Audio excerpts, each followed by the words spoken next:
I pledge allegiance to the flag of the United States of America and to the republic for which it stands, one nation, under God, indivisible, with liberty and justice for all. Very good. Thank you all for coming. Hopefully everybody got a pack of M&Ms. If you didn't, you need one for later in the program. Just FYI. I would suggest that you pay attention to them. It's an audience participation thing, so. Alrighty. Everybody on the board have a chance to look at the agenda. I move that we approve the agenda and the consent agenda as presented. Second.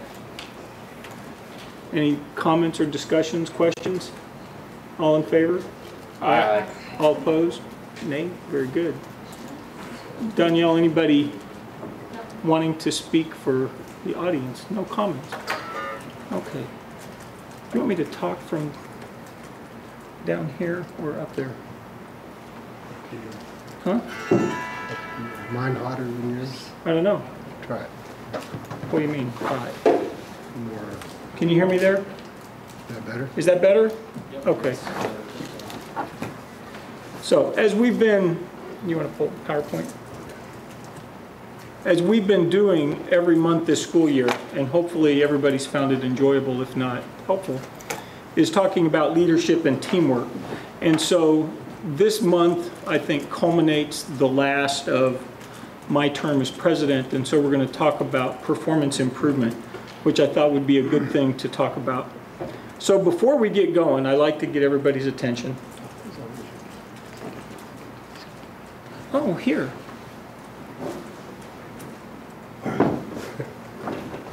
I just came from Cub Scout camp. They talked about be prepared. So it's coming here.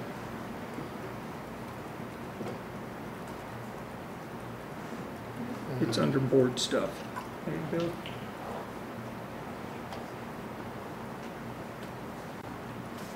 There you go.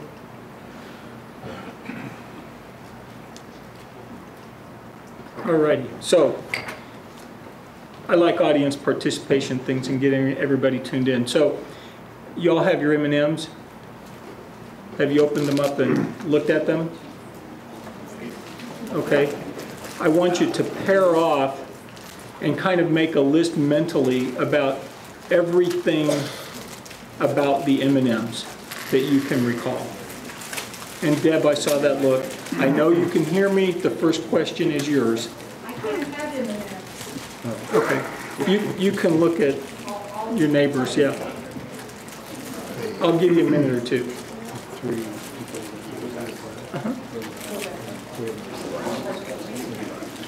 Oh, good. Okay.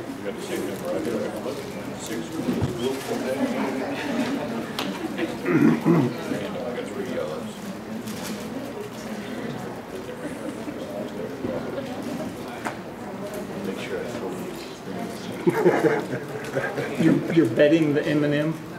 Okay. Who's betting M&Ms?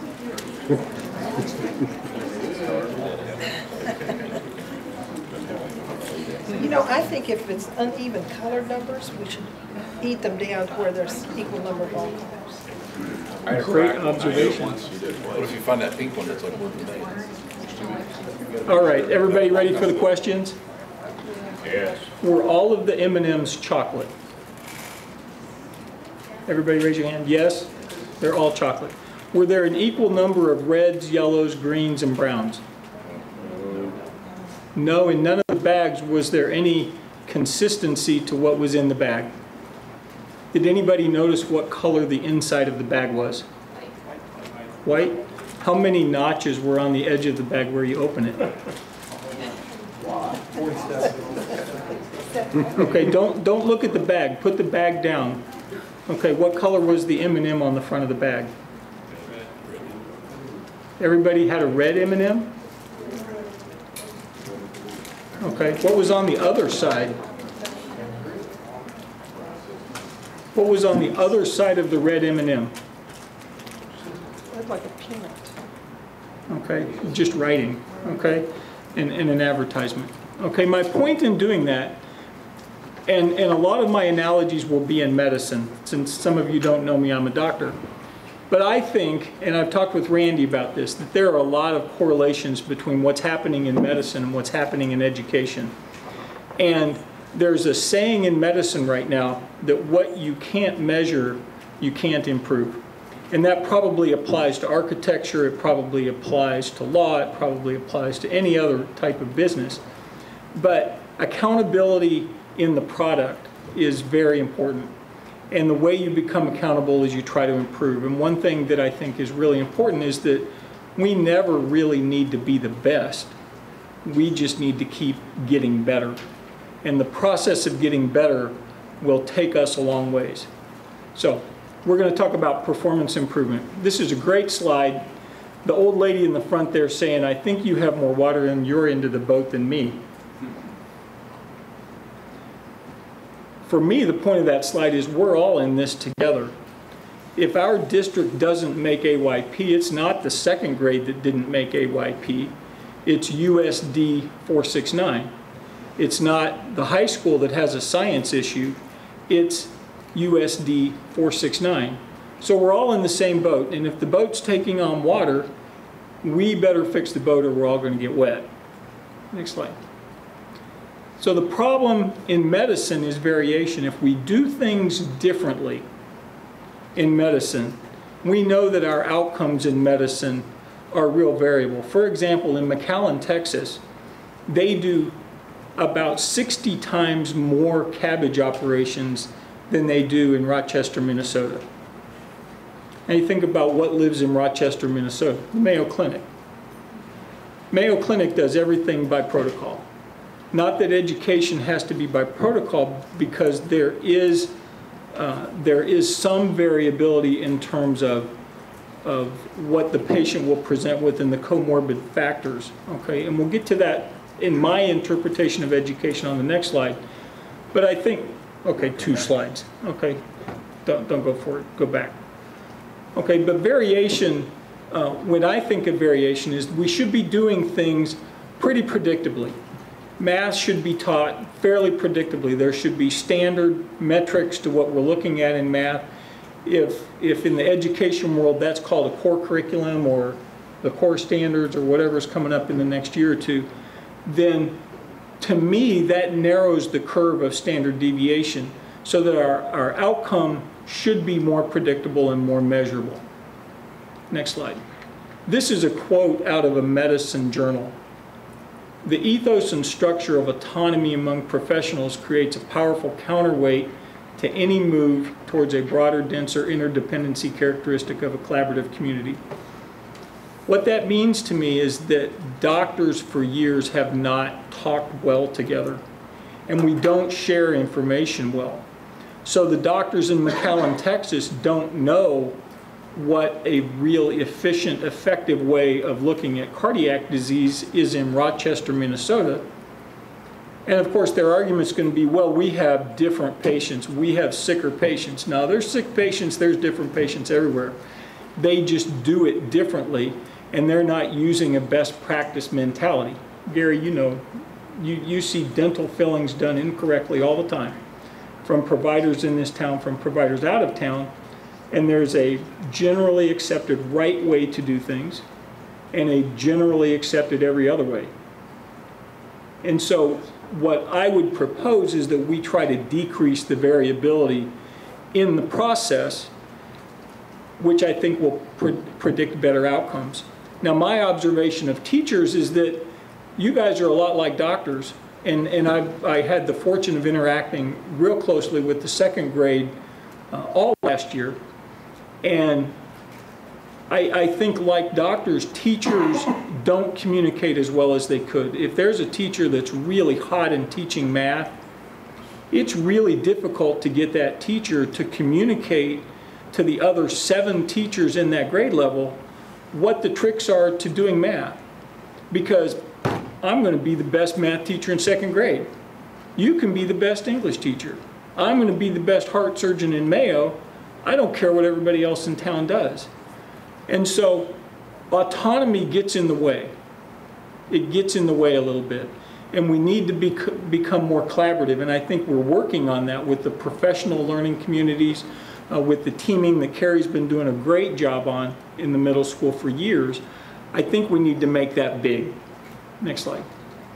So as I see it, the situation is that we have best practices, which is a medicine term, student state and circumstances, which is a plagiarized medical term, and student actions and preferences, which is something I can't control in any patient. So patients can still make choice. And where teachers fit in is where those circles intersect. And the better and the bigger that circle becomes, the better the outcome of our educational process will be. Next slide. So the drivers of quality, and by the way, I plagiarized all these slides most of the way. So the drivers of quality, there are 5 particulars in this. Okay, people and the numbers, we need the right numbers, the right knowledgeable people, the skills of our people, the working conditions of our people, which Kurt and his team will talk about that. Teamwork, which we're working on, and communication, which I think we could really bolster. Notice that slide on the left. Kind of looks like a globe and is kind of gross looking. Okay, that's the theme until we get to the last slide. Next one. Infrastructure. It's important that the structure of our system supports what we want the outcome to be. So we need the correct physical plant. We need the correct facilities. We need the correct equipment, the information systems, the internet connections, the high-speed phone lines, whatever it is, the support systems, with Danielle doing paperwork and Dr. Bagby and our administrators supporting everything. Next one. So the process is we need to look at, is the process capable of delivering the outcome we want? And so we need to ask the right question of what we want to measure. If we want all of our metrics to be in the 99th percentile, then the question is, can the processes that we have in place get us there? And if the processes can't get us there, something has to change. We either need to change what we're looking at, or we need to change our process. We need to invoke process improvement, which is what we're going to talk about coming up here. How we do that, I don't know how to do that on the education side. So that's what you guys are there for, but I'm the cheerleader here. And then we need to have roles and responsibilities. And when I say roles and responsibilities, when I think about how your teams work at the grade level or at your subject levels, there needs to be clear leadership at those levels, and there needs to be accountability to those leaders from the folks that are on the team, and who's going to do what, and what's going to drive that process forward, and how are you going to know that process is getting better. Next slide. So information management, this is Dan's field. We need to look at the right data, we need to look at the right measure, we need to ask the right questions, we need to interpret it correctly. And then decision support in medicine is kind of paramount. We need to know what's out there that can get us better. What is the best practice? Is there a better way to do things that we can tap into and do? Is that second grade teacher that's got it tuned in on math capable of sharing that information with the other 7 second grade teachers and get them up to speed if there's an issue there, or vice versa with language arts or reading? Next. So the money slide is culture, okay? And if none of you noticed it, I know Steve noticed it. That's a really cool culture plate. And it's important for me to look at the culture plate because there's a lot of different things going on in that at one time. And nobody's stepping on anybody's toes, but everybody's kind of getting along and they're all looking kind of cool in their own way. And it's working, okay? So quality starts at the top. It starts at the board level. It starts with our expectation. That filters down through the administration into the teams. Everybody needs to have a shared vision and need. We need to understand what business wants, what colleges want. I think we do that pretty well. And then we need to make our changes so that they're sustainable and we can go forward down that path, getting better all of the time. So, in terms of quality, it's all about purpose, alignment, and teamwork. If you have 25 disabled people all dressed in blue shirts that are pulling a 747 plane in the same direction, and everybody's pulling with the same foot forward, they're probably going to roll that plane, which is exactly what's happening. Those are disabled individuals pulling a 747 plane because their purpose is to pull the plane, they're lined up, and they're working as a team. Next slide. So in medicine, we talk about PDSA. I'm sure Kirk talks about something similar to that. I like the scientific method, so I threw that in there for Steve, but they're all kind of the same idea. You identify a problem, you come up with a plan, you do your research, you come up with an action to fix the plan, okay? So you do your action, you study what the result is, and then you act on your results. So you create a process or you modify a process, you look at what the process does, you measure what it does, and then you tweak your process again, and that circle can go just as fast as you want it to go. In medicine, we would like that to go very fast because people die. The question I would have for educators in the crowd, and this is an audience participation, if we had an absolute system to fix math, and everybody could get a 98% on math, and it would fail 30% of the time, how many would be on board with going for it? No hands. Nobody would go for a 98% in math with a projected 30% fail rate. What if it was a 10% fail rate? If the program just flopped at 10%, would anybody implement the plan? You would, Kirk? It's better than 30, isn't it? It is, but that wasn't the choice. Teachers are like doctors. No doctor would do that either, okay? Nobody likes to fail, and nobody's going to step off the cliff with the risk of failing. And so you want to have some assurance that a change or a process is going to have that outcome guaranteed. But there's no guarantees in this. You know, as Randy said in our earlier meeting, AYP standards keep going up, and our test scores have kind of flattened out. They're going up a little bit, but those curves are meeting, and so something needs to change. Next slide. This is more for Kirk's benefit. This is Six Sigma. I don't know a lot about Six Sigma, but it's really kind of like a PDSA. Basically, you want to define the problem, you measure, you analyze, you improve, you tweak your process, and then you go around and around and around. Six Sigma refers, if I get this wrong, Kirk, correct me, but I think Six Sigma refers to 1 error every million cycles. If any of you really want to get nauseated, medicine is 1 in 100 right now. Okay, we'd be thrilled at 1 in 1,000. We'd be thrilled at 3 Sigma, but getting there for medicine is really difficult. Probably because of the second slide called autonomy. Okay, so a couple little definitions here which I think are great. Insanity is doing the same thing the same way and expecting different things, better outcomes. That just doesn't work. Innovation is breakthrough creativity, imagination, instinct, perceptiveness, ingenuity, agility, and cooperation. There's no guarantee in innovation. There's probably a 30% or more fail rate in innovation. But even if you innovate correctly with all of the best evidence, best practice, and you get to implementation, it still fails because getting buy-in with risk is very difficult. And that's where culture and teamwork comes in. And it comes down from the top, from the team leaders, from the board, from our administrators, everywhere. Next slide. I'm almost done here.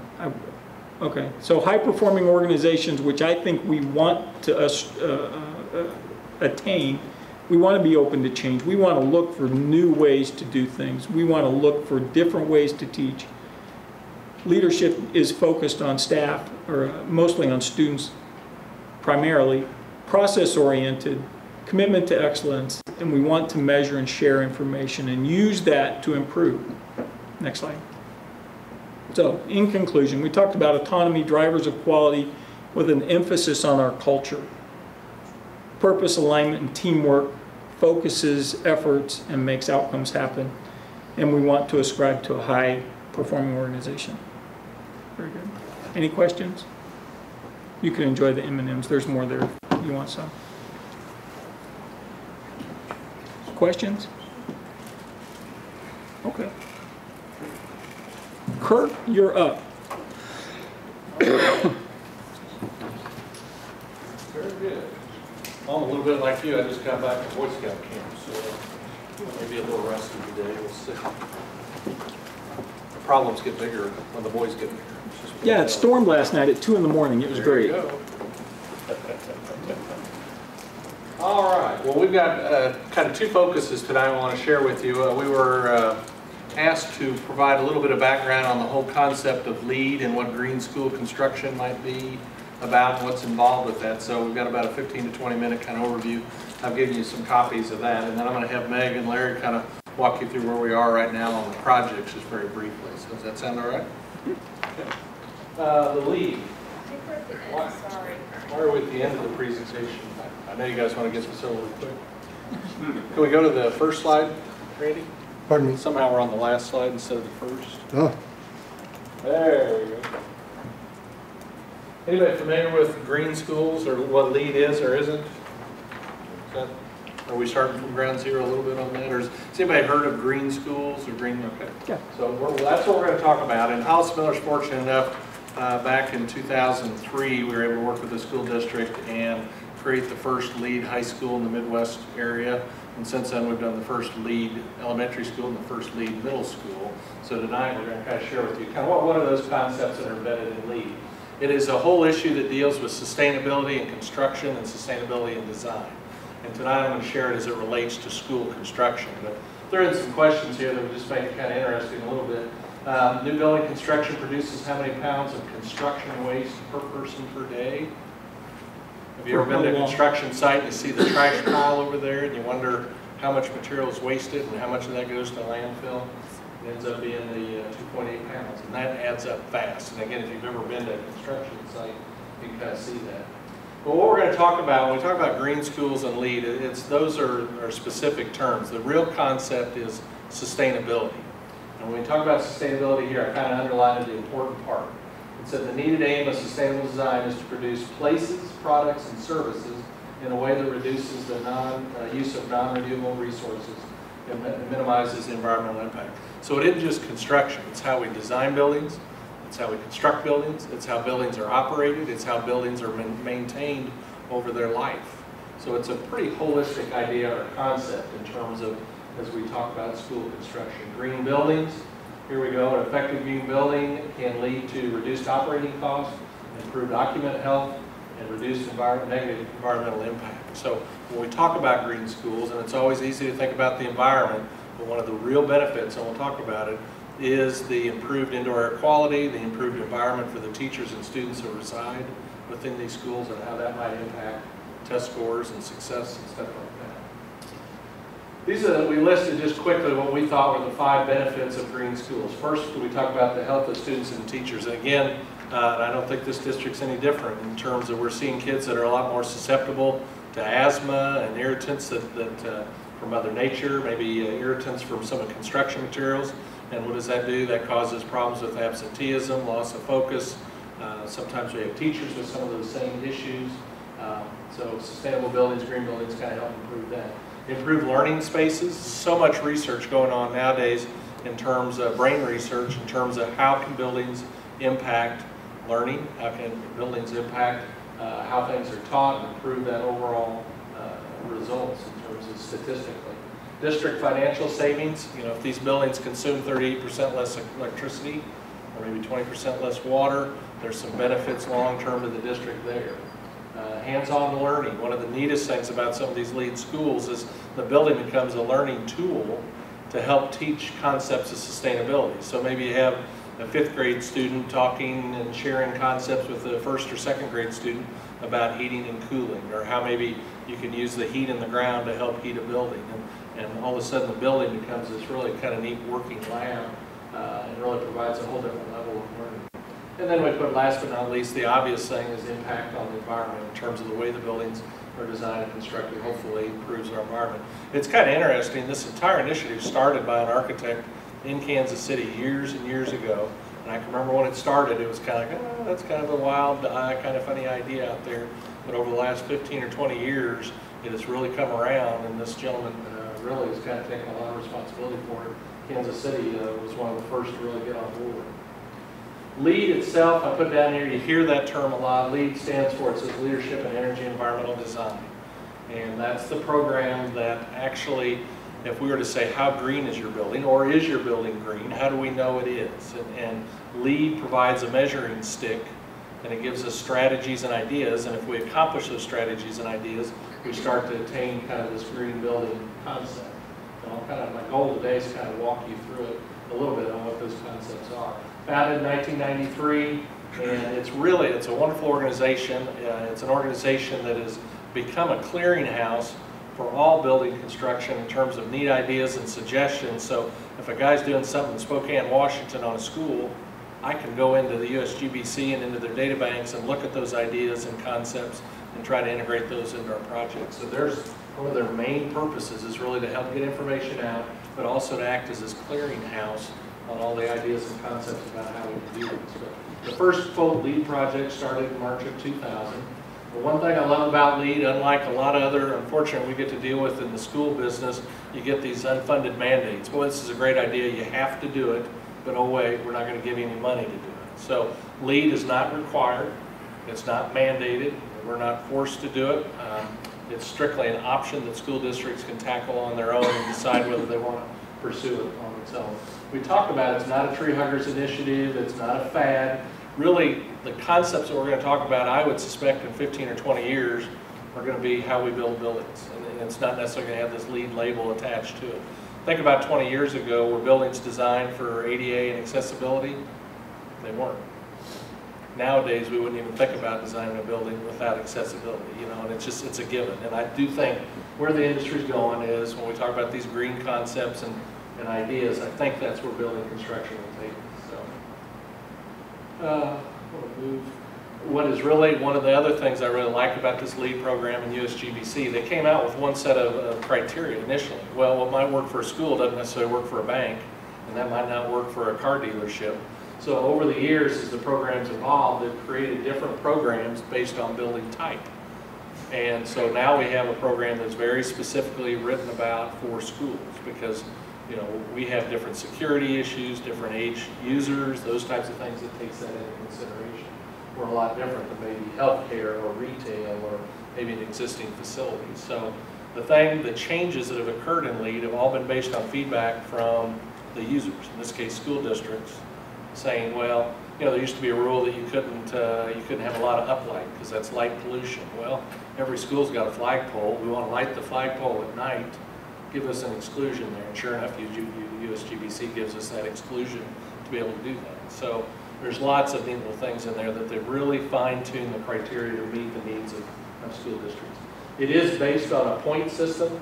And as you can see right here, the more points you raise, the higher level. There are 4 levels. Certified is the basic kind of ground floor level of a LEED certified school. And then we go up to silver, then gold, and then platinum.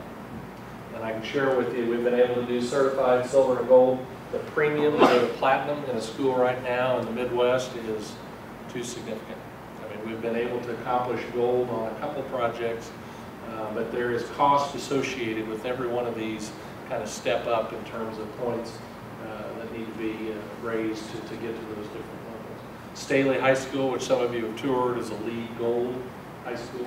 The Belle Prairie next to it is a LEED Gold elementary school. Just to kind of put that in reference. Let's skip the question, go right to the meat here a little bit. Do I back up on this thing? Oh, I've done it now. What am I doing, Randy? Using the middle, the button in the middle, and hit down. You roll it. Oh, I've really goofed it up.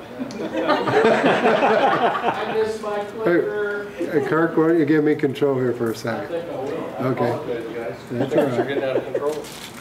I want to go right. I don't need the thing, I'll just. Oh, you gotta do it from there. Sorry about that. Let's go right below this red slide. It's kind of interesting. That one red slide would tell you the average savings in the first 30 LEED schools was somewhere between 30 to 35% reduction in utility costs. We'll just go right there. Okay. So the way LEED is set up is it says, okay, when we look at your school building, we're going to look at 6 different categories. We're going to look at the site first, and what are the things that we're doing to help the site. We're going to look at water efficiency, energy and atmosphere, materials and resources. What are the materials we use to build the building? Indoor environment, and then last, what are some innovations in the design of the building that really contribute to sustainability? So I'm just going to go through these 6 concepts so you can kind of get an idea of some of the things that we're talking about as we consider LEED. And the idea is, as we go through these, we try to accumulate points, and the more points we get, the more quote green we are. So Randy, the next slide. One thing that we share, some of our fonts are messed up here. When we work with school districts, we always say, you know, there's a lot of neat ideas. But let's think about it in terms of, first, how does it benefit our students? If it doesn't benefit our students, there's not a reason to pursue that strategy. Okay, if it benefits the students, now how can it benefit our district? Okay, if it benefits the district in some way, okay, let's keep considering that point. And then last, is there a benefit for the community we live in? And if we can answer those 3 things in a positive sense, this is a concept or an idea that we can pursue. And there's literally thousands of ideas and concepts, but not all of them are very applicable for schools. So, and I just put in, go ahead, Randy. Here's, when we start, here's 3 strategies that I think that we incorporate and we use quite a bit. Now again, this is all related to the site in terms of looking at the site. And the aim of the site is to reduce the negative impact of development and construction on our environment.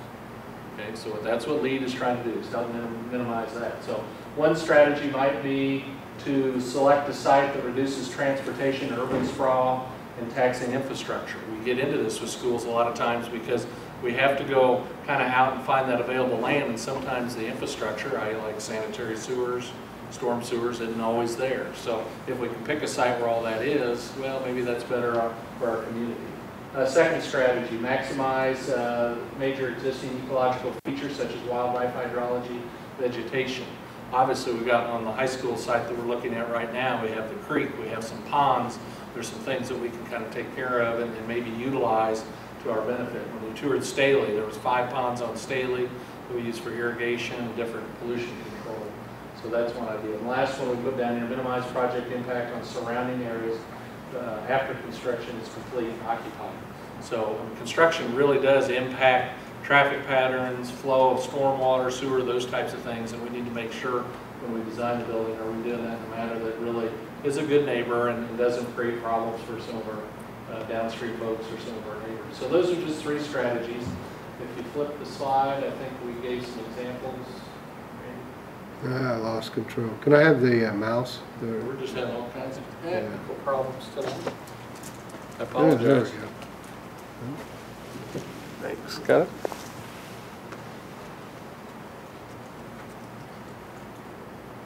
So again, we're talking sites. What can we do to be more sustainable?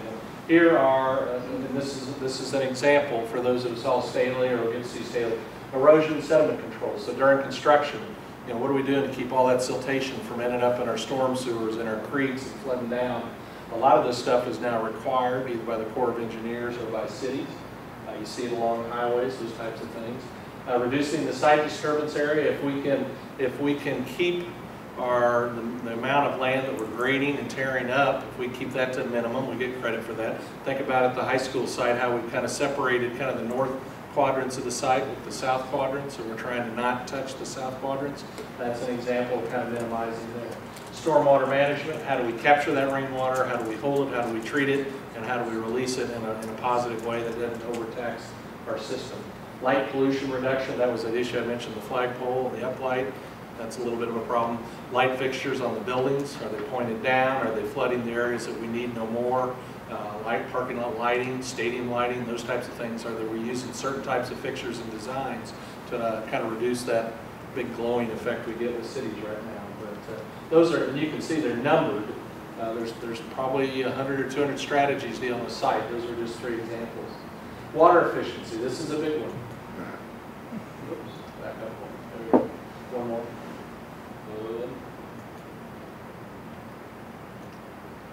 Okay. Buildings and construction consume huge quantities of potable water daily. Utilizing water efficient design can save water and reduce the impact on municipalities. So in this one, we typically, I think, have been targeting around 30 to 38% savings in terms of water usage. But consider indigenous landscape materials and irrigation techniques, by design reduces the water use. So We're not irrigating as much as we used to, and we're being very selective about the plants we put in there, so they don't need irrigation, they don't need as much fertilization, those kinds of things. Reduced generation of wastewater and potable water demand while increasing local aquifer recharge.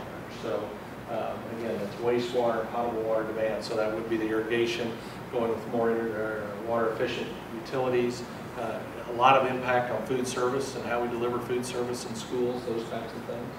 Maximize water efficient buildings, reduce the burden on municipal water supply and wastewater systems. So, you know, some of the higher buildings, like a Platinum building, a lot of times uses wastewater and they retreat it and they reuse it and then distribute it back out. A lot of the buildings here recently, we're capturing the rainwater off the roof. We're storing that water either for irrigation or for our fire sprinklers, so we don't have to rely on the municipalities to provide that for peak times. There's some fun kind of creative things that are cost effective. This is one area that's proven to be very cost effective. I think the examples we gave are here somewhere. There we go. Water efficient landscaping, again, what happens in a lot of these is they'll establish a benchmark and then we design above that benchmark or below. In this case, we went 50% up above. Landscaping in terms of non-potable water. I listed the premium cost associated with that because we had to add a pump and a pond, and then we use that pump to pump water out of the pond to do our irrigation. Building water, a reduction, they give us a credit for 20%. If we can exceed that and go beyond the 20%, in this case we went to 38% and get some additional points. But here, this will just give you an idea. A typical building, and this building's 315,000 square feet, would use 600,000 gallons a year. Staley High School right now on average is at 375,000 gallons per year. So, and we didn't even use the water with Cheryl. Next one, energy and atmosphere. Here where we're talking about energy consumption and how do we kind of reduce the demand while improving the performance and operating the system. So consider mechanical systems that minimize negative impact on the environment. The types of refrigerants that we used to use are different than the refrigerants we use now, and even the systems that we're using to heat and cool the buildings have changed. Design and install the most efficient mechanical electrical systems available.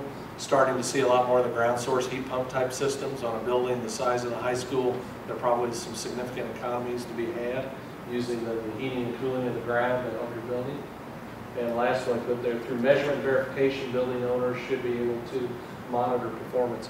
This is one of the things I love about LEED and the concept. It's one thing to design it, it's another to build it, but as LEED, you've got to document over the first year or two that you actually are doing the things that you said you're going to do, and you're actually documenting the results that were supposed to be achieved. So it isn't just some engineering exercise, it's engineering and then making sure that it's actually occurring in the real world. So that's been an interesting thing, because we can design the most sophisticated system and say this, that, whatever, but if it isn't operated right or it isn't running right, there's not a benefit to the district.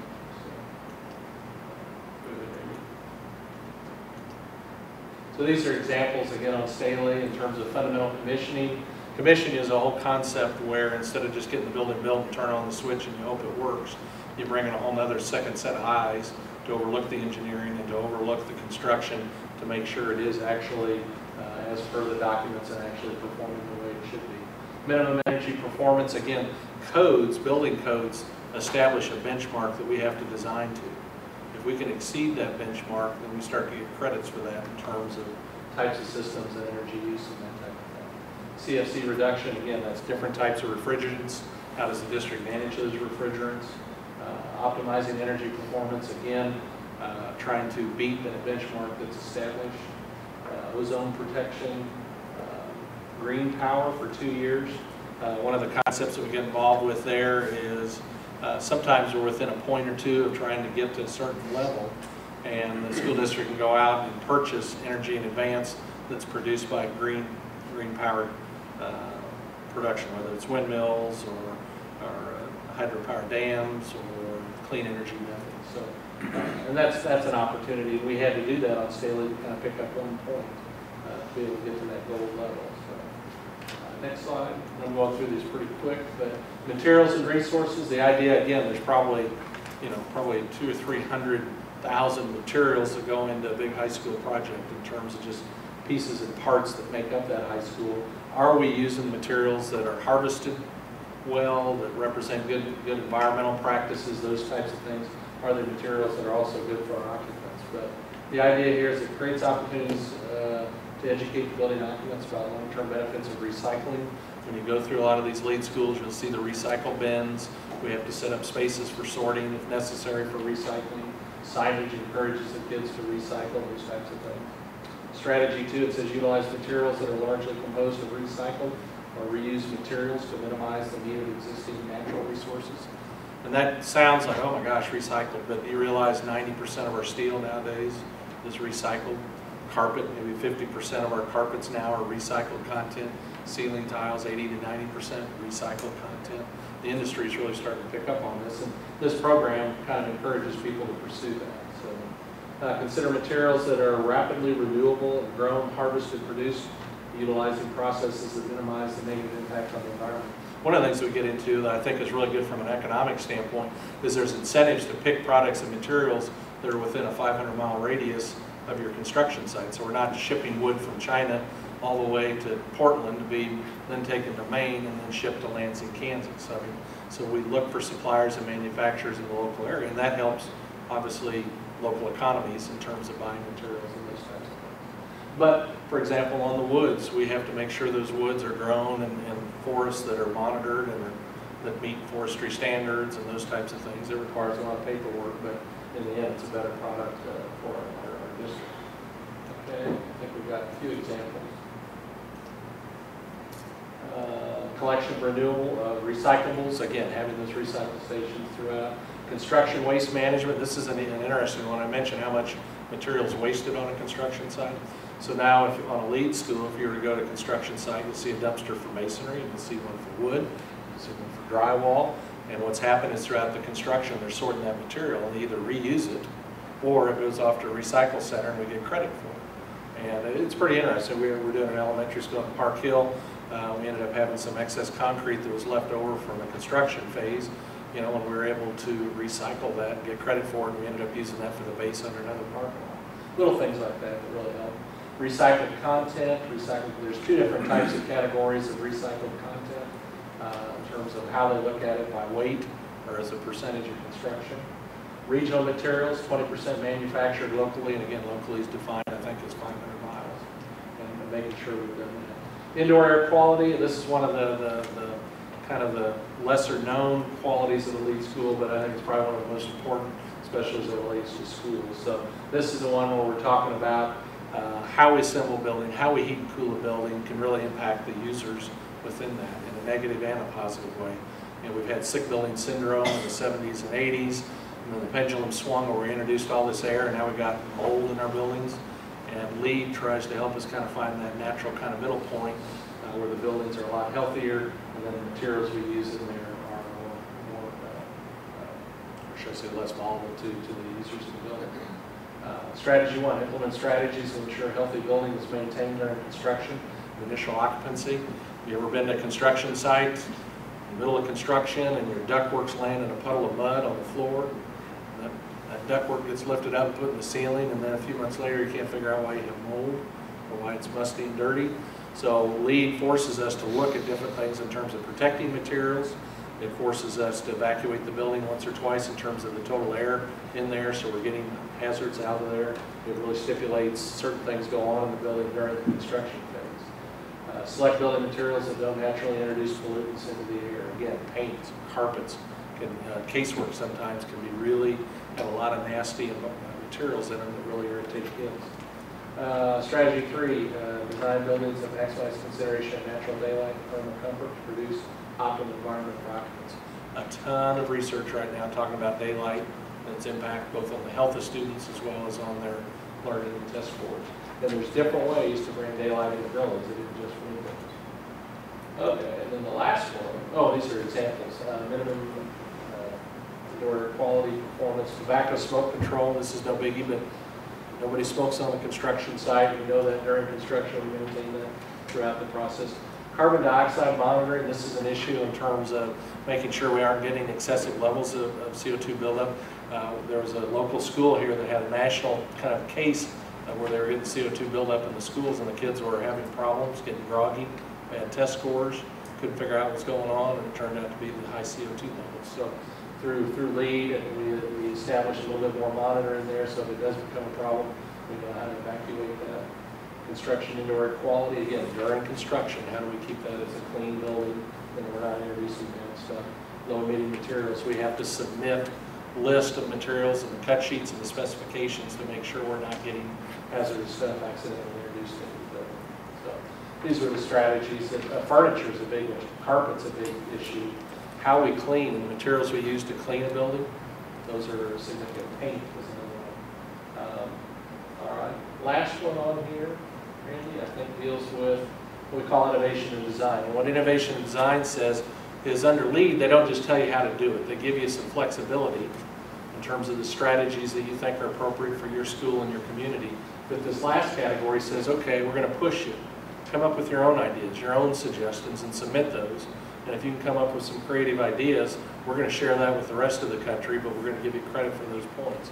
So it forces the design community to kind of look beyond just the obvious and try to come up with some innovative ways of making the buildings more friendly on the environment. Strategy 2 on this one, if there's a requirement and we exceed that requirement by 50% or 60 or whatever, we get additional points. And the last one on there, they always talk about typically trying to make sure that there's people that are involved, I think, that have this LEED qualification characteristics, so we know how to design it, we know how to operate it and maintain it.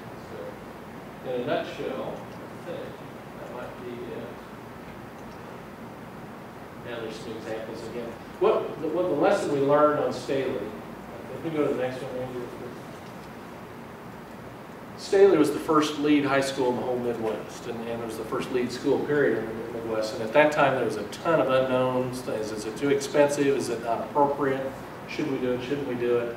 And as a result, we kind of tallied up on that project. Our premium cost was $596,000 to do what we thought was normal district versus taking it up to LEED standards. So there is always, we think, a premium to go to LEED. The question will be, is that premium too high, and what is the payback on that premium?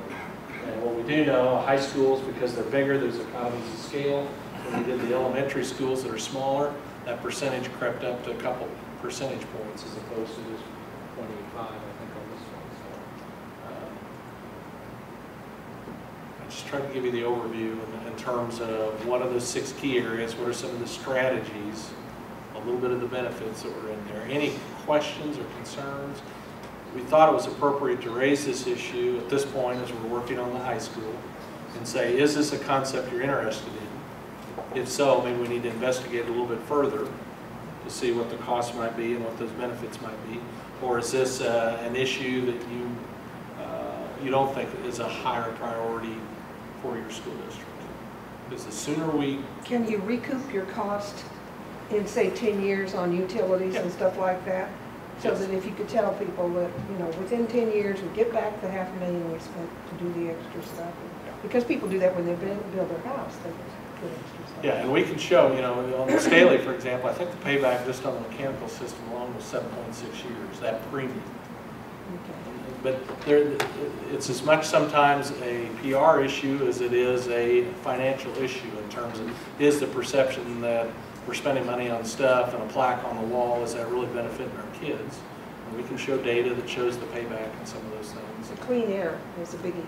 Yeah. Because I've seen the kids in the classroom. You got carpet, which is not great, and the circulation sometimes is not so great. Yeah.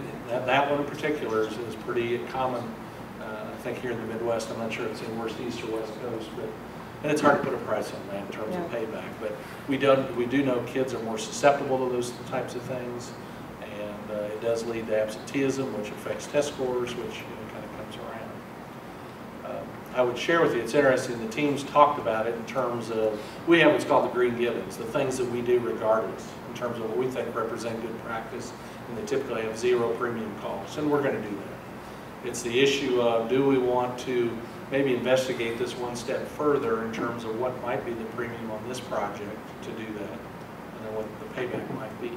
Isn't the example less than 1%? Yeah.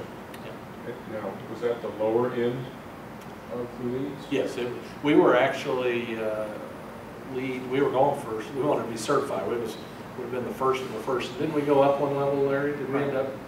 Yeah, one level up, so. And I've got a chart I could show you in terms of, and this is how if we did this, we would be bringing this to you from time to time and allowing you to have some choices. And we've got a chart that says here's certified, to bump to silver, to bump to gold, to bump to platinum. Here's the premium you do. I'm very interested in it. I think that's what we should do, and we should spend as much as we can to save more and later. Yeah, from the operating standpoint, you mentioned the indoor air quality from an environment standpoint. There's a benefit from having, saying your school is LEED certified. It's interesting in terms, I think there is, in terms of, we work with districts where if you want to be the best district, you're going to recruit the best teachers and you're going to maintain the best teachers. And if those teachers know they're in a LEED school, are you going to have, is that going to be a benefit? I mean, that's one example that I know we've talked about. But I mean, the idea that you're saying there, I think, yeah, it's a good idea. I didn't know that. Yeah. So I think there is. Now, again, I will have to say it's interesting. 10, 15 years from now, I suspect we're just going to look and say, you know what, you guys are ahead of the time, that's great, that's how we do it. On Staley, we at one time had introduced this pretty significant graphic package throughout the building to document all these things. And the owner said, you know what, in 10 or 15 years it's going to be outdated, we're going to have all this old signage around. I don't want to do that. We want to have signage that we can eventually remove and change or eliminate because it's going to become normal. Again, we don't brag about having accessible toilets or parking stalls nowadays. 20 years ago, that certainly wasn't necessarily common practice. So I throw it in that same kind of category. Other concerns or questions?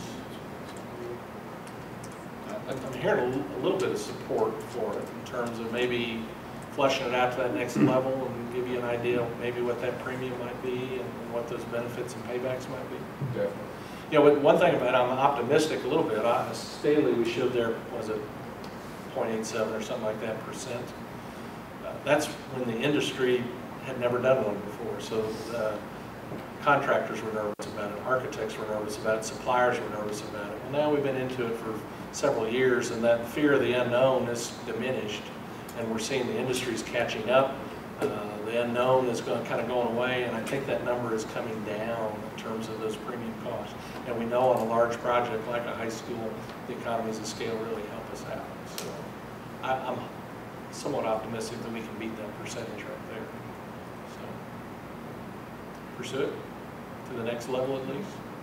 One thing that we might do, and it would be helpful, is we may end up just registering the project. I think it costs $100 or something like that, and we get into the USGBC data bank and it says there may be a high school in Lansing and they may be pursuing LEED, and that gets us in and that sets our requirements because about every 2 or 3 years those requirements change based on industry background.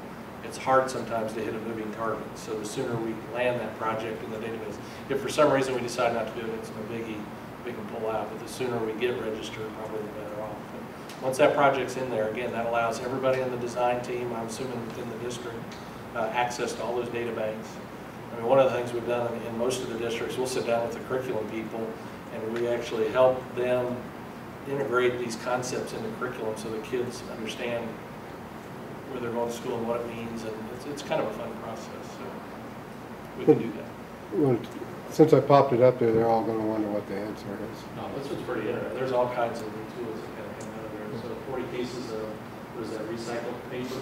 Yeah. What's that say? Anybody want to guess? All the above. There you go. I think that's right.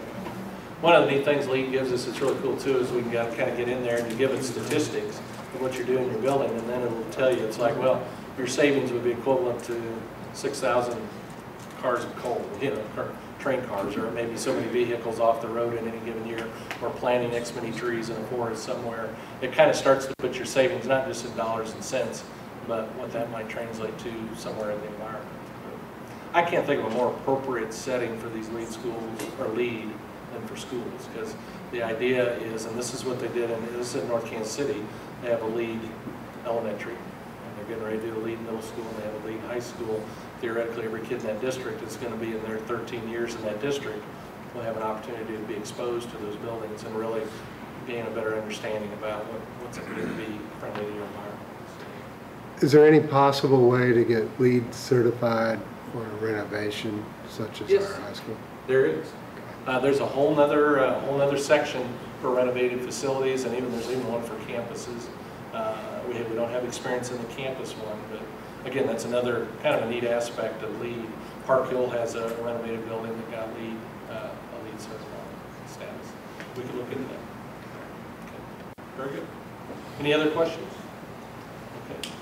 We'll continue to bring that information forward and kind of take it to the next step, and we'll try to, the intent is we custom design it in terms of what's your appropriate. What might work in one district, might not work here. So it's a bunch of choices, but I think you'll enjoy it when you get it.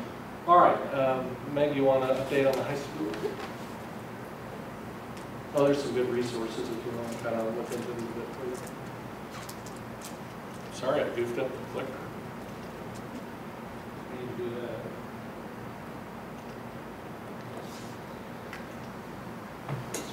Very much.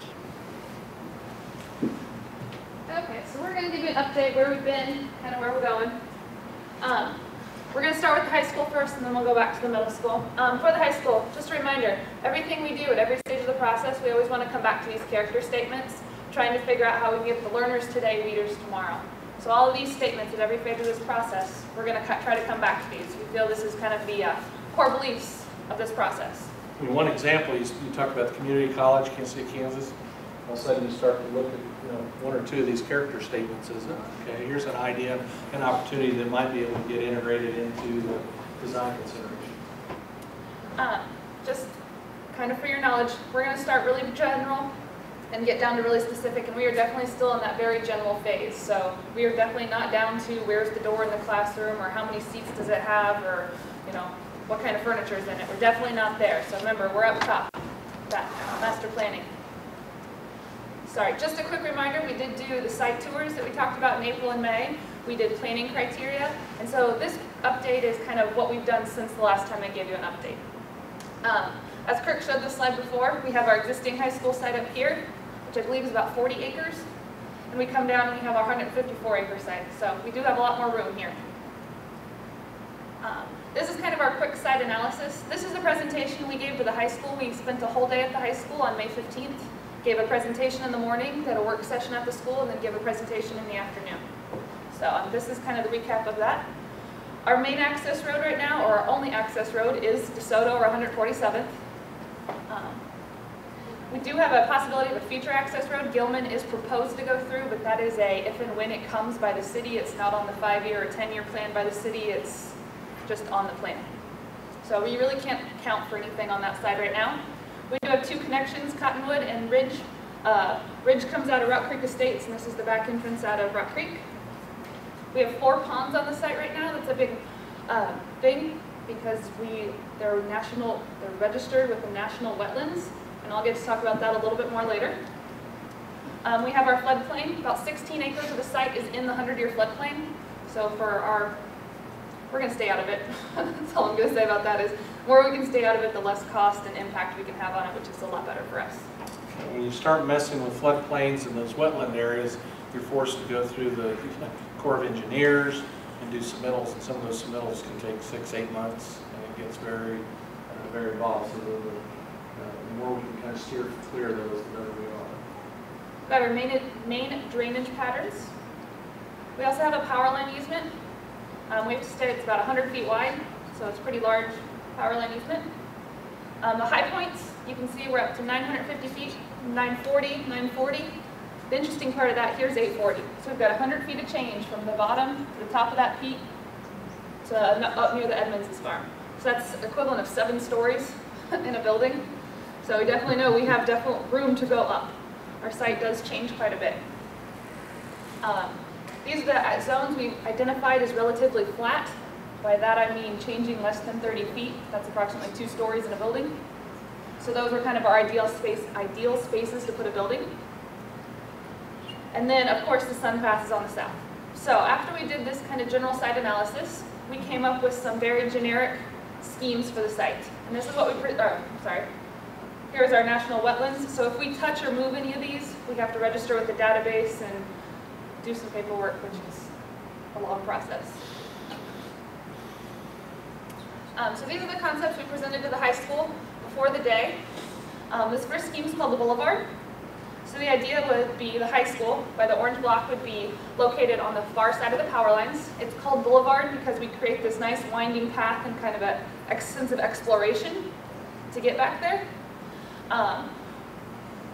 We have all of our practice fields in front with some parking located. We've also located some practice soccer on the south side of the site. So this is just one of our schemes. We went through 4 general schemes, got some concepts, and then we were able to do some other work that day. The second scheme was called House on a Hill. We shoved the high school up on the top of the site, so you got to look down the whole entire expanse. It's right there along 147th. You'd be able to see it from the road, which is a big concern or want from a lot of people. All of our soccer fields and our baseball and softball. The third concept was called Nature's Classroom. We took the high school and really pushed it down into the creek and said, we want to look out in nature. So that's why we called it Nature's Classroom. Here we have most of the competition fields on the far side of the power lines, with a few located above it. All of these concepts, it's just very generic field sizes right now. The Y, you can see there's a Y located down at the bottom. They could also be conjoined. Some of these are just varieties. This concept, well, let's see a little bit here. A lot of times on these high schools, you end up with a lot of parking stalls, and we're planning for, is it 1,500 stalls? Is that right, minimum? Yes. And you want your classrooms all lined up with a beautiful view, but looking through a parking lot. I mean, so the idea is, maybe on that concept, we try to keep the parking up high and try to maximize this view to the south, and maybe to this relatively undisturbed hill. As you can start to see, some of these concepts are creating separate bus loops from your main traffic. The fourth concept was called Street Smart. Let's put that school right up on 147th and have as much street view as we can. It'll be known, it'll be seen. We've got all the competition fields behind. Another idea that in this concept that's different is we have our diamond complex, meaning the 2 softball, 2 baseball, up at the top of the hill. The hardest part with this is to realize to build across this, that's a pretty big feat. We've got to build a bridge, we've got to go up the hill. So this access, you'd have to come out of the site, come around, go through this neighborhood and turn in. So these are the concepts we discussed with the staff, and we kind of asked their input. And they really did choose Nature's Classroom. This is a concept they liked.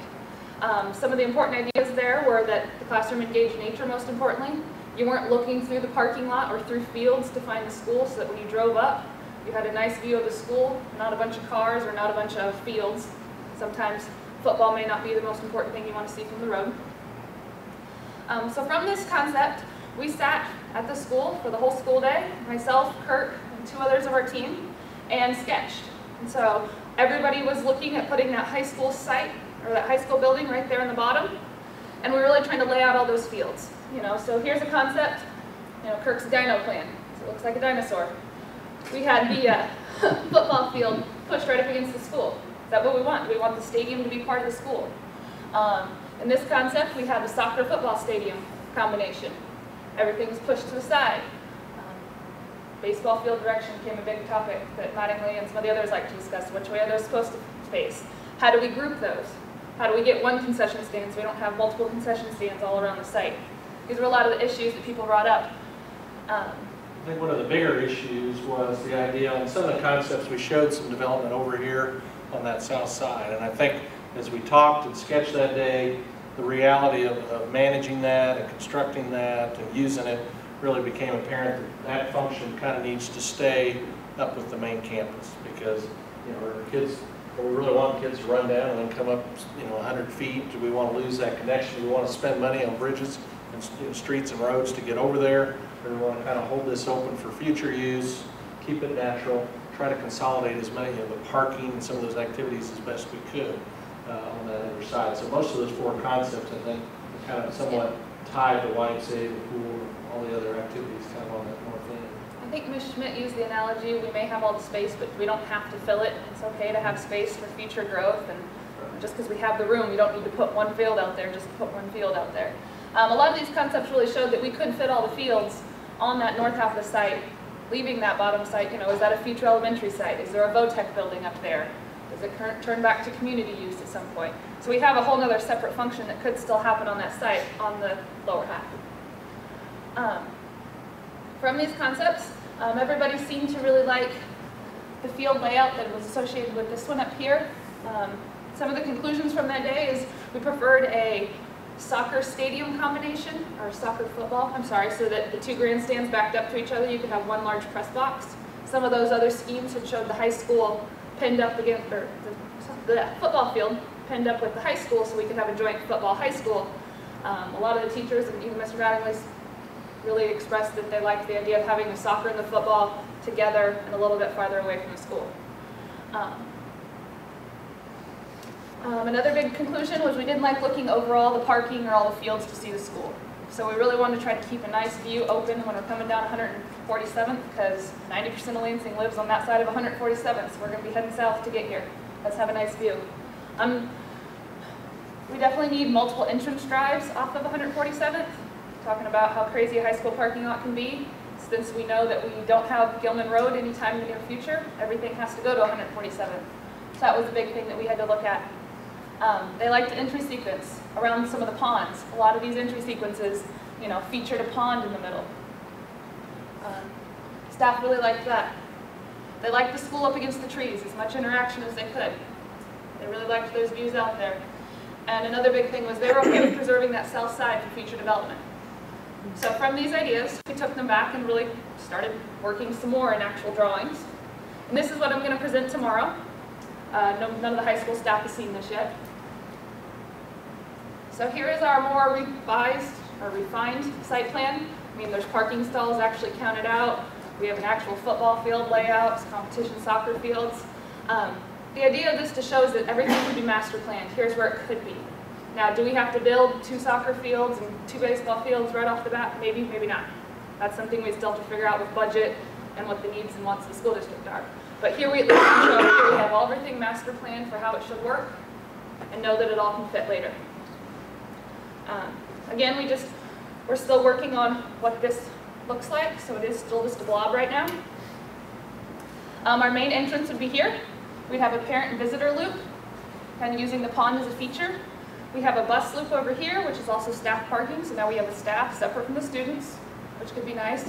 Our buses are totally separate from the students, that way the buses can come in, drop off, and they can get out of there. Never have to worry about waiting in the mom and dad line around the loop. We have a secondary access out the top of Gilman, or out the top. Tennis court, softball. A lot with the parking here means we can have dual use between football and the daily activities. We're really looking at trying to join the Y, or the pool function, with the high school, so it has not been pulled out as a separate piece yet. We even have Tailgate Road still established in this plan. We've heard that's something that's very popular with everybody and something that wanted to be incorporated. And again, that orange blob would be, what do we think square footage was?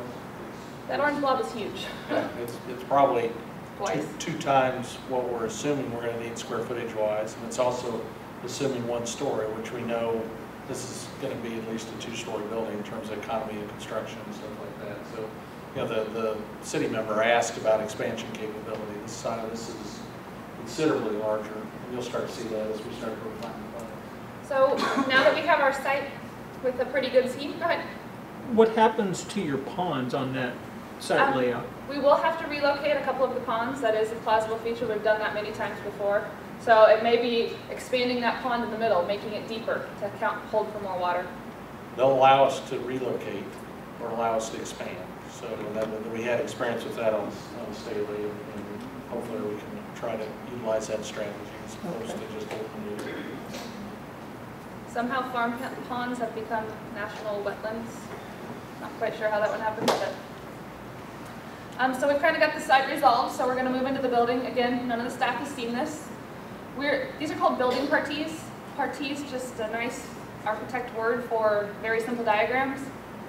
So these diagrams, the arrows are kind of past the circulation, and then we kind of have our major parts and pieces.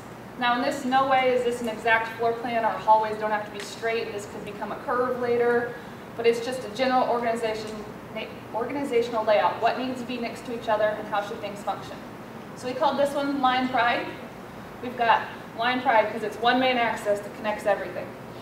We've got classrooms off that main, we've got athletics, we've got our performing arts, and our business and our administration. Everything's off that main drive, Lion Way, or Lion Pride. We've got 3 classroom fingers, or wings as we'd call them. So maybe our first step is to build these 2, and then this third one is our addition. So that's how we know we're going to expand when we try to get to 1,600. Goal is to open at 1,200, expandable up to 1,600. The athletics, that includes all your gym spaces. Right now we're still not breaking out the Y, but we know that bubble can incorporate a pool. We've got our performing arts. Both the performing arts and the gym are off the commons area, meaning we can use that for before and after events, which is nice. As you can see, this main arrow kind of really divides. Hey, here's the after hours, here's the public stuff, here's the during the day stuff with all the kids. Real big separation of public and private uses, which could be important.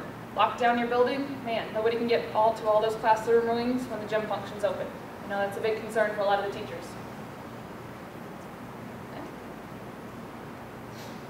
Any questions on this one? You're going to share 3? Yeah, I'm going to share 3. Second one we have is called the crossroads. Here, we kind of have a Y shape.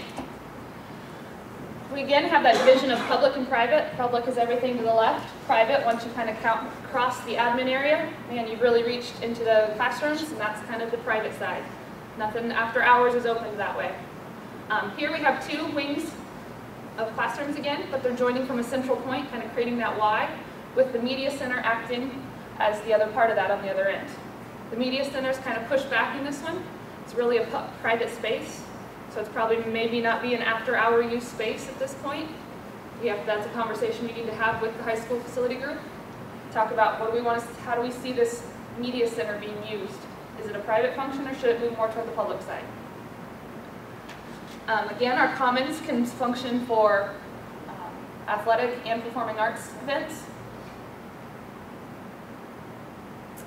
And here with expansion, it's usually just, we know we can add on to the end of both wings. And that's how we go from our 1,200 to our 1,600. And actually, when we get in design, we'll actually lay out those expanded wings so you can see exactly how the classrooms and restrooms all kind of lay out. So, again, when you look at these are cartoons, basically, just a concept. And what's different here? Well, there's a courtyard, and we've got 2 classroom wings figuring this courtyard. The media center becomes a focal point on kind of those academic houses. It's big concepts that we're kind of looking at and kind of differentiating. Our third concept is called the Lion's Den.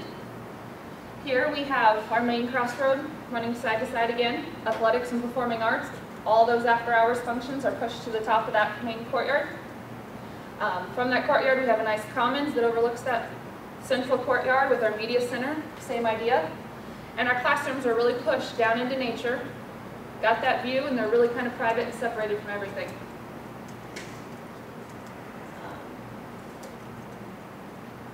This one allows all the athletics and the performing arts to be near the parking. We know that's where our big parking demand is. Once kids get in the building, they pretty much stay in that building all day. So having that parking up there on the top side.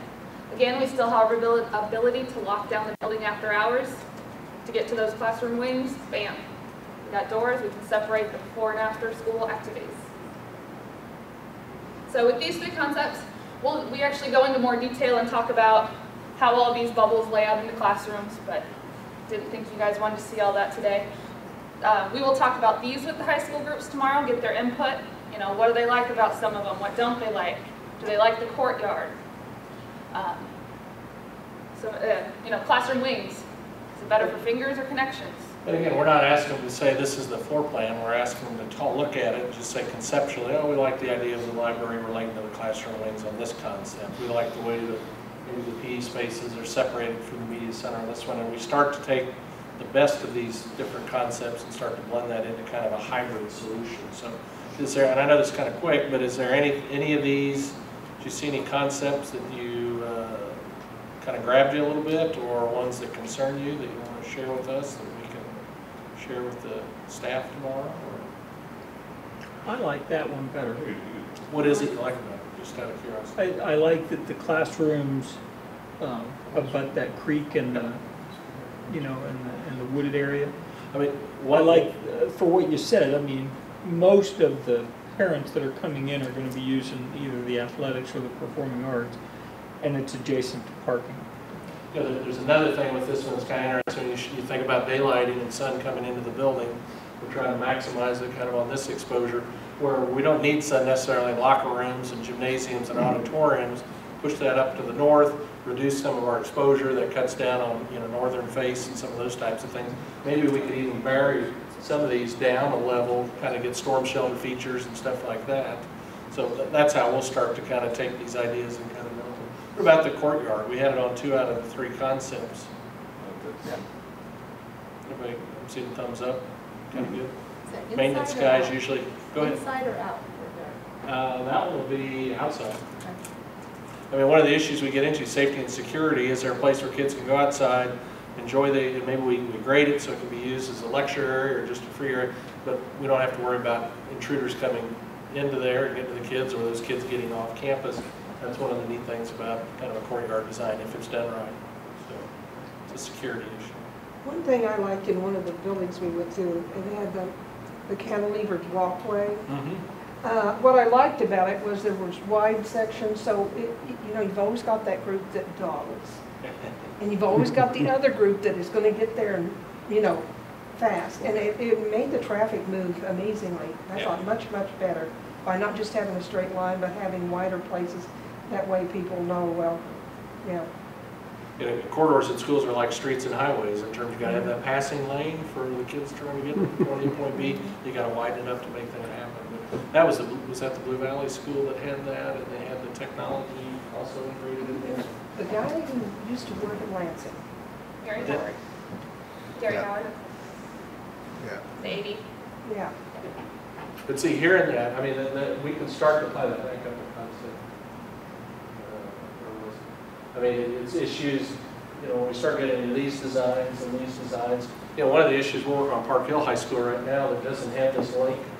And what happens when a kid has a class here, and a kid has a class here, it is hard for them to leave that class, go over to the locker room, and go across the building and back down. So, you know, we're killing 2 or 3 birds there with the types of corridors we put in, and then maybe even have a bridging thing. That's a courtyard scheme as well. So, other concepts or ideas that are grabbing you here? On the Lions Den, was that the last one you showed us? Yeah. I like the idea that there's nature on both sides of those classrooms if they're courtyard. Both sides of that? Yeah. We could show you some imagery that with just some very simple grading, kind of terrace out a little bit, and, you know, class photos, or just being out there in good weather, a teacher being able to go out and work with a group of kids. So, yeah, you're right. This one, in terms of how do you get daylight in both sides of the building, this one starts to do that a little bit. Some of the more detail we'll go in tomorrow with the high school team is how do we get the freshman academy in these? Right now you just see a block that says classrooms. How do we really make the freshman academy work? How do we make it work if and when the freshman academy no longer exists? You know, in 20 years, Mr. Dyke's not here, maybe they decide they don't like the freshman academy anymore. How can we still make this school function so that we're not building for something that's stuck? And again, any one of these, we could say that's future and that one's future, but we're going to have it laid out with corridors and classrooms and restrooms, so you know it's a plug and play at some point in the future when we go from that 12 or 1300 up to 1600. Any more questions before I go on to the middle school?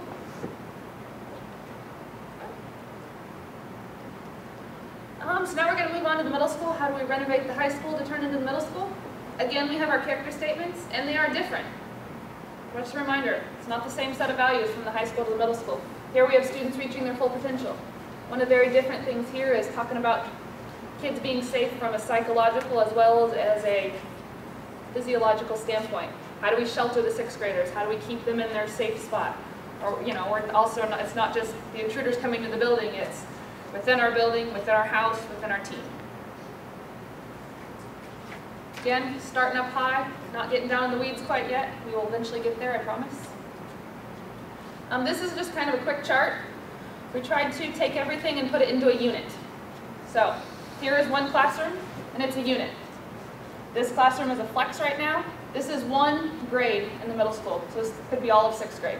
Put everything in a unit. Right now, we've got the whole 6th grade, and this half is a team.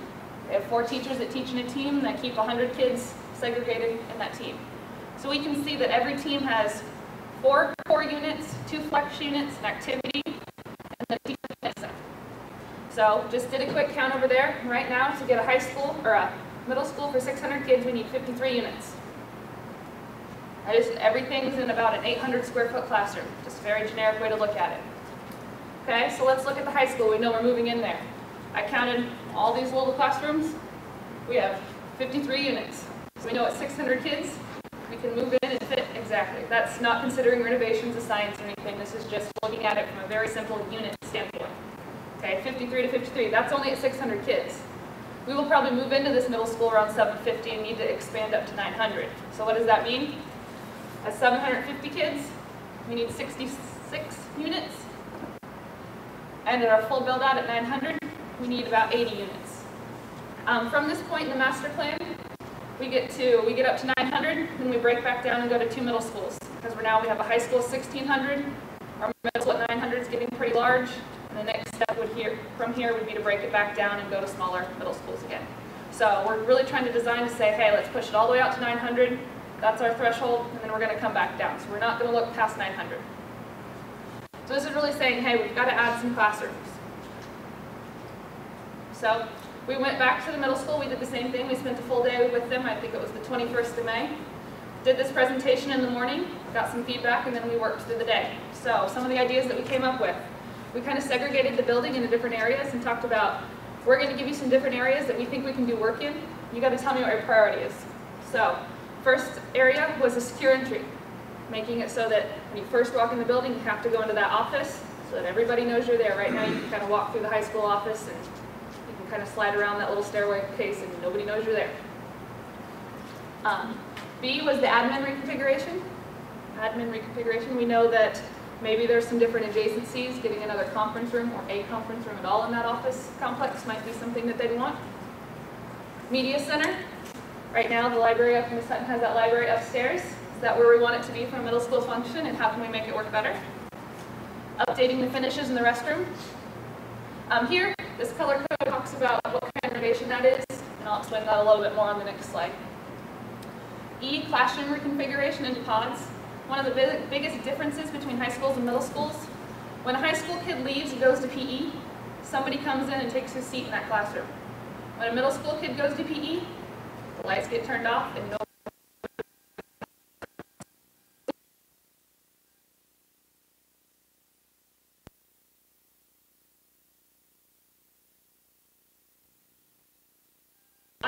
for these team houses. I've got 6th grade here, 7th grade here, and 8th grade here. They don't ever overlap. They shouldn't cross hallways during the day. That's kind of how a middle school functions. Even within 6th grade, we have 4 teachers that are teamed together for team, call them names, or Eagles. Got the Eagle team, and then we got a Lion Pride team. So those kids almost never cross paths during the day either. They're all 6th graders, but they've got 2 separate distinct wings. So how do we do this in this high school? That was another thing we had to consider. Renovating the outbuildings. This is a lot of square footage. This is the old, I guess Mr. Weekes' wood shop, and the computer building right now. Yeah, those guys out there. That's a lot of square footage.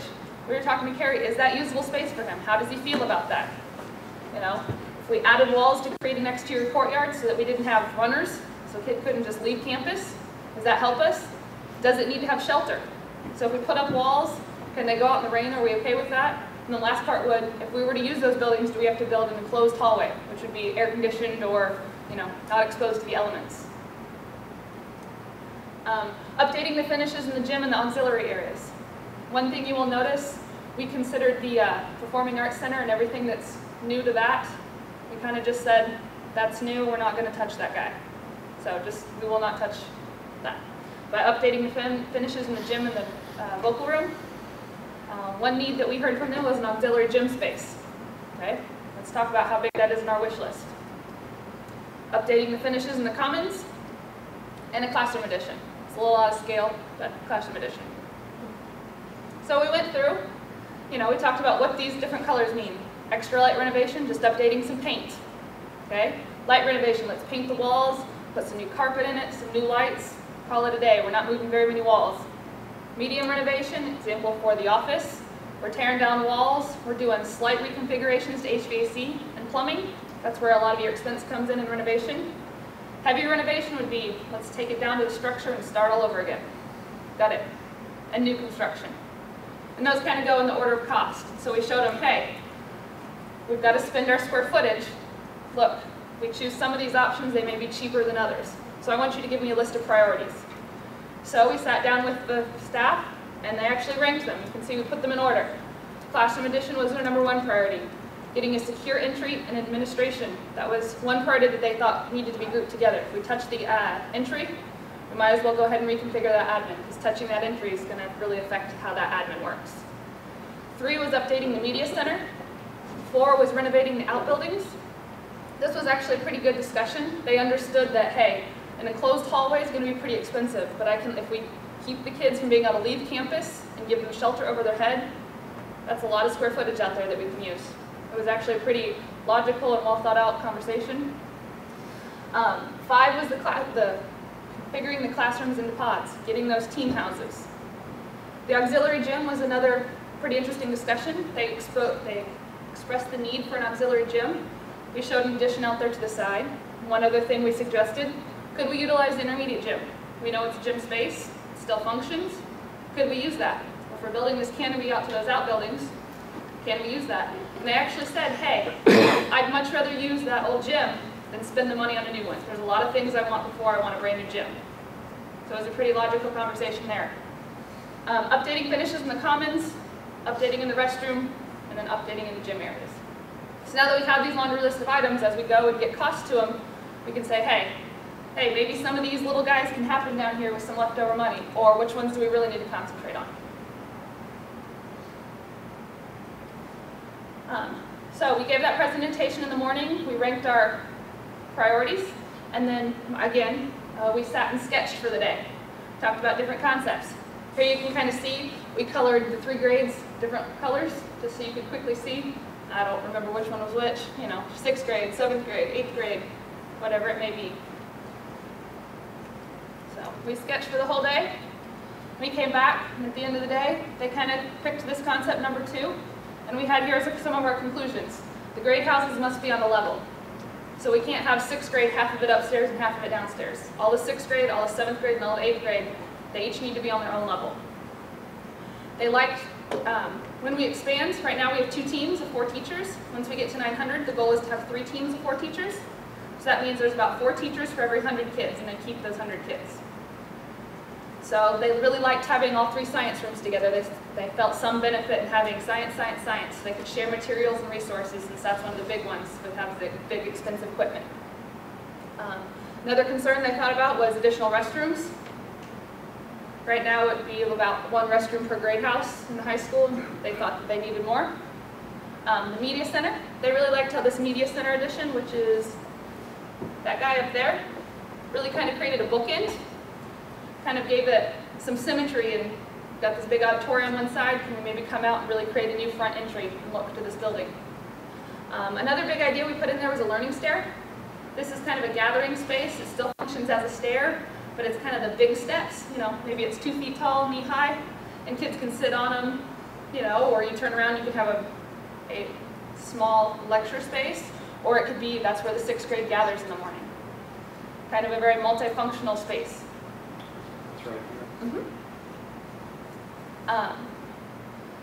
The team really seemed to buy into the idea of using those outbuildings for the exploratory classes, and then creating that courtyard out there. The art teacher really loved that, hey, if I got a courtyard now, can I take art outside? I'm in a confined space, I'm right outside my room, that'd be great.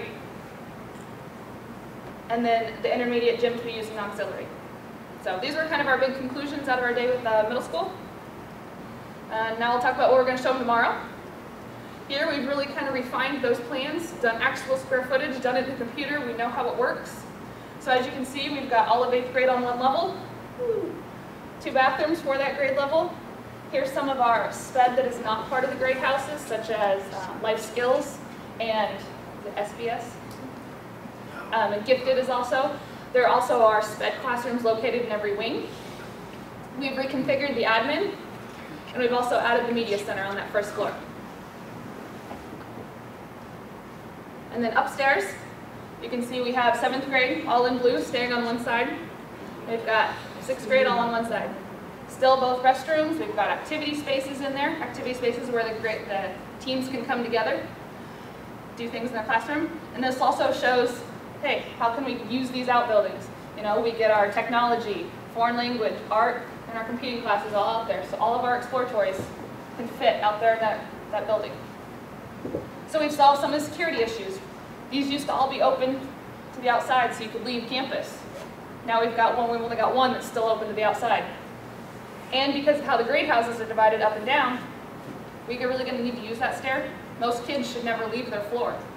No, there shouldn't be a need for most 7th graders to go down to 8th grade. So we've really eliminated the use of those back stairs. They're there for emergency egress, but not for every day. Any questions with the middle school? We're meeting with them tomorrow as well. And with them, we'll get in, we've got some more detailed plans of how the admin goes. We really want to talk about some of those configurations, starting to get some input on the media center. So. Again, I realize it's a lot of information relatively quick. We'll continue to kind of refine it with staff. We're also, because it's in the computer now, we can start to pull out very accurate square footages, assign the dollars to them, and that will also help us start to prioritize in terms of these. It's going to give us the biggest bang for the buck, and how does this all fit together in terms of high school, middle school. So, concerns or questions on any of these concepts? I think we'll leave, this is on, you can put this on the network and we can copy that out if we need to, if you want to look at it at a later date. But any concerns of what you're seeing there? Or Carrie, you got any? I like this very much. We're getting there. Been good to work with, and then they've opened it up, and, you know, to the ideas of the benefits for the middle school. Sounds like we're starting to kind of get some of the design issues resolved. So. I think one selling point of what you've laid out there is that the shell is the high school, but it's a new school. And, you know, that's not the high school. That will be a new school in a shell. But I like that. And we're dealing with issues, you know, whether it's high school or middle school, security was an issue that's being dealt with there. Whether it's a high school or middle school, the media center needed something a little bit different. That was my number one issue. What's that? Was the safety. Yeah. So that's just, I think patrons understand that whether you're a parent or not, security is a big issue. Very good.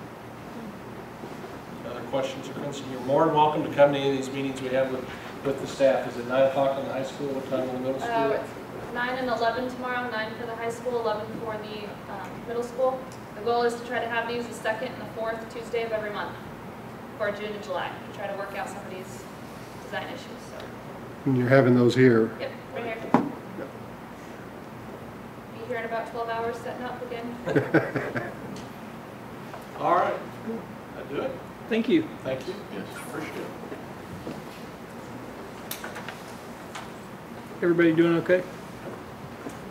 Alrighty, moving on. Number 4, authorization to transfer and encumber funds.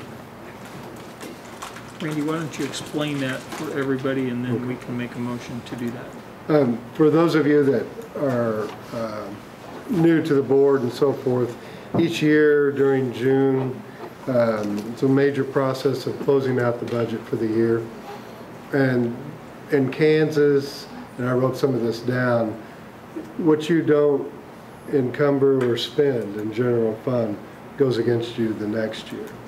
So each year at the June board meeting, I always get authority to transfer those funds to another account or to encumber them and balance out as close to zero as we can with the general fund. That's just kind of a safety net. We work with the auditor real close during this time to make sure that we stay legal and which funds you can spend certain things out of and so forth. But basically, that it comes down to that we're not really a real business. We can't save for a rainy day, and we have to spend it down, and that's the purpose of this motion. Any questions? I move that we authorize transfer and encumberment of funds as needed. Will that work? Second. Any questions or discussion? All in favor? Aye. All opposed? Very good. Any questions on the maintenance director report that was provided? Comments, questions?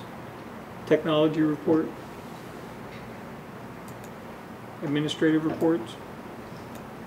Any administrators want to add anything in the last 36 hours that came up since the report? No. Any comments or questions for board members, for administrators? 7.1, asphalt bid at the high school parking lot. State in Kansas, anything that hits a price tag of $20,000 must be bid. And we've been looking at our asphalt. We kind of skipped a year last year to save money, but it's gotten a little rough. And we've got lots of potholes, and we have some areas over there by the intermediate up toward the baseball, and then mostly the high school parking lot is getting really bad. It's time to do it. We can't really wait much longer on that. So we opened it up for bid, sent it to 3 or 4 vendors, and we got 1 bid, which isn't surprising. Any idea why we only got 1 bid? I'm not sure. We sent Jan, my secretary, the safety net there is when we do things, when we seek bids, it goes through my secretary, Jan Zellman. So we know they're sent to them, we follow up, we make sure everybody has an opportunity to bid. Because the worst thing that can happen politically is bids get awarded and somebody says, hey, I never got a chance to bid. That's a big political issue. The cost, I'm not sure what's going on in the industry. I know that we have to wait till this time of the year because they shut the asphalt factories down with cold, when the weather gets so cold and that. But it came in at about what we thought it would, too, so.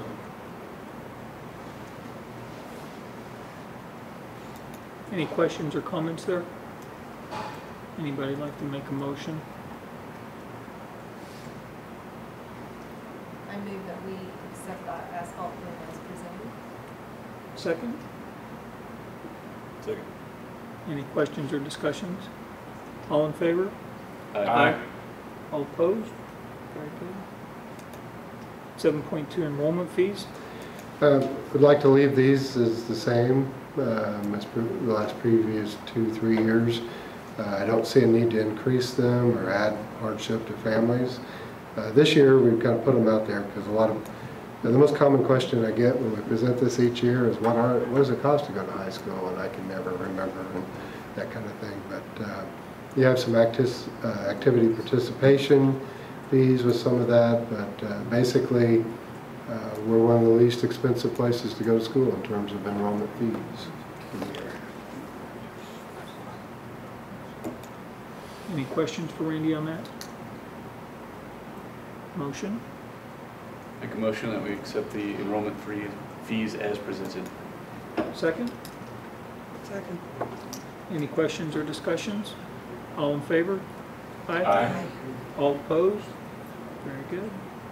7.3, food service. This is one of those recreational reading type forms that we submit each year. Basically, we have to, there's lots of state and federal subsidies for food service for students. And the big reason we need to go through this each year is to ensure that we're charging enough. As you may recall, some of you, last year we had to increase a little bit because the margin can only be so large between actual cost and what the subsidies generate in terms of monies. But basically we worked hard and found out that we get to leave it the same and not increase. For a little while we thought we were going to have to increase a dime, but as it turned out we don't have to, and my recommendation is to leave them the same and approve this document as presented. Any questions? Anybody like to make a motion? I move that we accept the food service agreement as presented. Second. Any discussion? All in favor? Aye. All opposed? Very good. District surplus. By law, anytime that we discard property or are going to get rid of property, the board must declare it as surplus, give us permission to put it out. One thing that's a little bit tricky, and Mr. Mattingly's here if he wants to address it, you would want to be very, very careful with, say, pole vault type items. You'd never want to release those kinds of things to the public where somebody may get hurt later. Those can be very sticky. But Mr. Mattingly is here, and if you have any questions of him, we'd like to declare the track mats as surplus property so that we can not store them any longer, I believe. Anything you want to add to that, Gary? I wouldn't sell them to probably just a parent, but I have St. Mary's interested in both of them, I think, for a minimal cost, so we don't have to drive them to the dump and get rid of them. Any questions? Sounds like a plan. I move that we let Gary take care of the district surplus as presented. Yeah. Second. Any discussion or questions? All in favor? Aye. All opposed? Very good. As promised, I said I would bring the board retreat in June to have it earlier than November next year.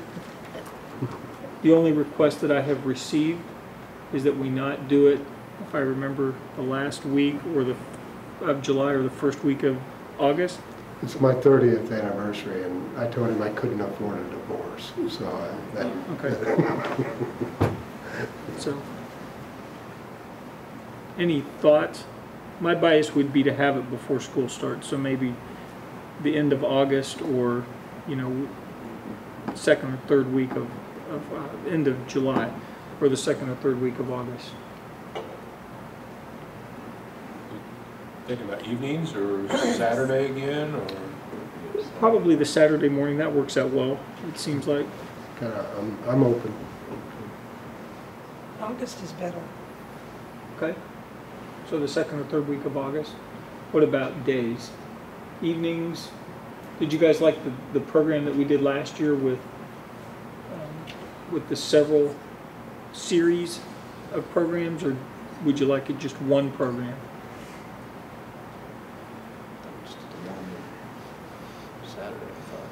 Yeah, the year before that we did. Oh, the year before that. We did okay. 3 sessions, an evening session at 2 or 3 hours, where that year we did, we called it the You Learn iPad user group, where we did iPad training and that kind of stuff. So that's one thing. You could do a series of 3 evenings, if you could come up with a good evening, and that kind of gives you a full day at 3 times 2, 2.5, 3. Or you can do what we've done in the past. I prefer one Saturday if we can do that. Or a Saturday. Dates are hard to find Yeah. for everybody, so one time. And then the consensus, usually, it may change, has been a Saturday morning, say 8 to noon, something like that. That's good. Everybody have their calendars? It's too far out.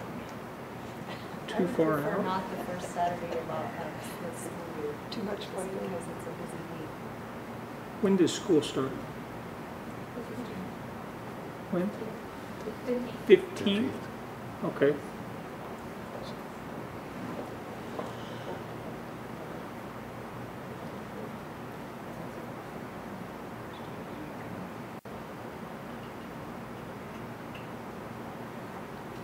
So we could do it the 18th of August or the 1st of September. Would that work? 1st of September is Labor Day weekend. Okay. 25th? 25th, I probably. Split the two.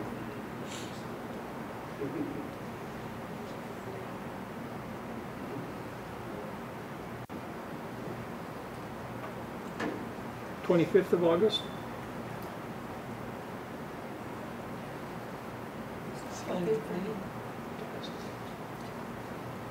Everybody good? permission to. Yeah, I'll have to ask permission too. Okay. Yeah, yeah, let's leave it open for a little bit. Okay. Okay, so I move that everybody ask permission for the 25th of August, 8 to 12, and we will come up with a program of interest. Okay, are the administrators okay with that day? Wonderful. Cool, okay. Any seconds to that? Okay, no. So 25th of August. All right. I move that we enter the executive session to talk about personnel, students, and negotiations for I don't touch it all. 10 minutes. 10 minutes. Quick. Second. Okay. Any questions or discussions? All in favor? Aye. Executive session here. 8.2 resignations and retirements. I move that we accept the resignations and retirements as presented. Second. Any discussion? All in favor? Aye. All opposed? Very good. Appointments, I move that we accept the appointments, and I assume transfers on here also, huh? As presented. Second. Any discussion or questions? All in favor? All opposed? Very good. Supplemental positions, I move that we accept the supplemental positions and outlines as presented. Second. All in favor? Aye. All opposed? Very good. 2012-13 out-of-district students, I move that we accept that list as presented. Second. Any questions or discussions? All in favor? Aye. Aye. Good. Any other discussion items? Do we have an approved district calendar for 2012-13? Could we put that on the website or attach it to the online enrollment? I've had several questions from folks asking, you know, where's the calendar? We'd like to make travel plans based on time off school. That might be something we can add real easily. Okay, good. I move that we adjourn. Second. Any questions or discussions? All in favor? Aye. Very good. Thank you all.